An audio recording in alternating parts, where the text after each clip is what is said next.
আজকে হলো রবিবার আর সকালবেলা একদম সবাই মিলে কিন্তু রেডি হয়ে গিয়েছি। আর আগে থেকেই গাড়িটা বুক করে রেখে দিয়েছিলাম, যাব হলো মায়াপুর। তো বাড়িতে এসেছি আর মায়াপুরে যাব না এটা তো হতেই পারে না। আর মায়াপুর আমার একটা খুবই প্রিয় একটি জায়গা। তো তার জন্য এই যে সবাই মিলে কিন্তু বেরিয়ে পড়লাম।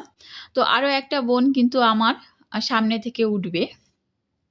তো এই যে সে উঠে গেছে। তো এই যে আমরা ৩ বোন আর ৩ বোনের ৩ মেয়ে, তার সঙ্গে ভাই আর বোনের বর। তো সবাই মিলে কিন্তু এই যে খুব আনন্দ করতে করতে আমরা রওনা দিয়েছি মায়াপুরের উদ্দেশ্যে। আর গাড়িতে কিন্তু সবাই মিলে খুব হাসি মশকরা করছিলাম। তো কি পড়েছো, মুরগির পালক না পাখির পালক পড়েছো তুমি? হ্যাঁ গো।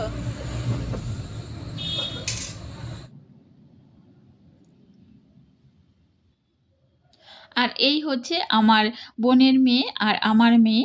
তো তারাও কিন্তু খুব ভালো সময় কাটাতে কাটাতে এই আমরা রাস্তাটা জার্নি করছিলাম।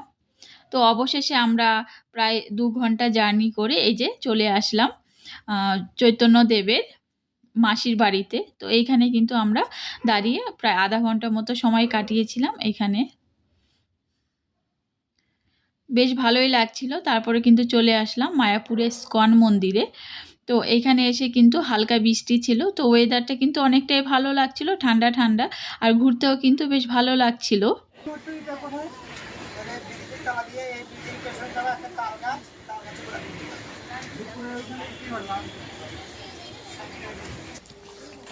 তো চারিদিকটা ঘুরতে ঘুরতে অনেকটা সময় কেটে গিয়েছিল, প্রায় 2টো নাগাদ বাজে।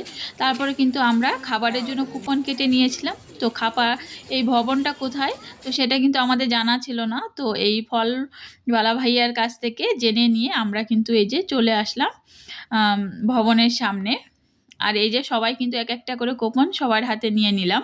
আর এইখানে লাইনেও কিন্তু আমরা দাঁড়িয়েছিলাম প্রায় 15 মিনিটের মতো, অনেক ভিড় ছিল এই খাবারের ভবনের সামনেটা। তো তারপর অবশেষে কিন্তু আমরা এই যে লাইনের একদম সামনে চলে আসলাম।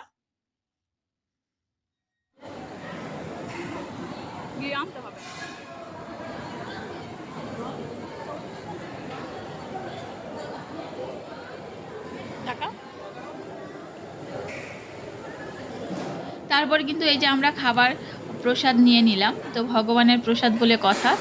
আর এখানে ছিল সাদা ভাত, তার সঙ্গে ছিল মুগ ডাল, ছিল পটল আলু আর হচ্ছে পনির দিয়ে একটা সবজি, আর ছিল একটা 5 মেশালো সবজি।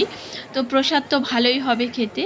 তো আমরা কিন্তু গদা ভবনের টিকিট কাটতে গিয়েছিলাম, ভুলবশত আমরা নামহট্টর টিকিট কেটে ফেলেছি। তো এই কুপনটা কিন্তু আমাদের 60 টাকা করে নিয়েছিল। আর এখানকার প্রসাদও কিন্তু খুবই ভালো লাগছিল খেতে। তো এই যে আমরা প্রসাদ নিয়ে সবাই বেশ ভালো আনন্দ করে খেয়ে দিয়ে তারপরে কিন্তু আমরা প্রায় সন্ধ্যে 6টা নাগাদ ওইখান থেকে বেরিয়ে চলে আসলাম। বেশ সুন্দর একটা দিন কিন্তু আমাদের কাটলো আজকে।